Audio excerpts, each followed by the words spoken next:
ចិត្តអ្នកនៅសាទសង្វាតរងស្រីប្រហារថ្ងៃអរក្តីមេត្តាចិត្តអ្នកប្រមាញ់ស្រឡាញ់ធ្នូស្នាសម្រាប់បាំងសាអត់ញញើតដៃចិត្តជាអ្នកបួសរស់ក្នុងអារាមពងវិចាំងកាមតាមព្រះចិនស្រីសង្វានរៀនសូត្រនៅទាំងយប់ទាំងថ្ងៃតាមធម៌វិន័យព្រះពុទ្ធសាសនាបបចិត្តណាយទាំងឡា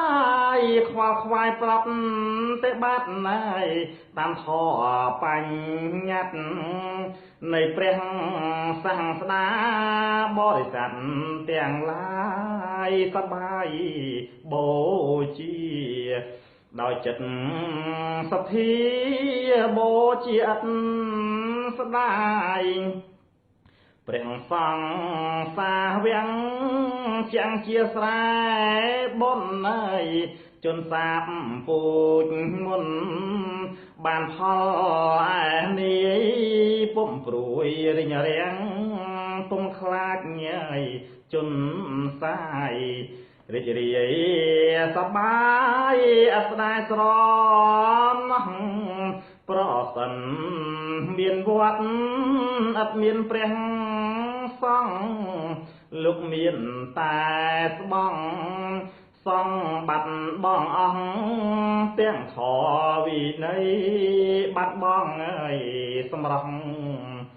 នេះហៅថាគ្រោះអន្តរាយសាសនាហើយអស់ងាយរាំងជនទាំងឡាយអើយចូលកុំកន្តើយខិតខំសិក្សាតន់ធរនៅមានរៀនពីចារណាចង់ឈ្នះចាញ់គ្នាបានប្រយោជន៍អ្វី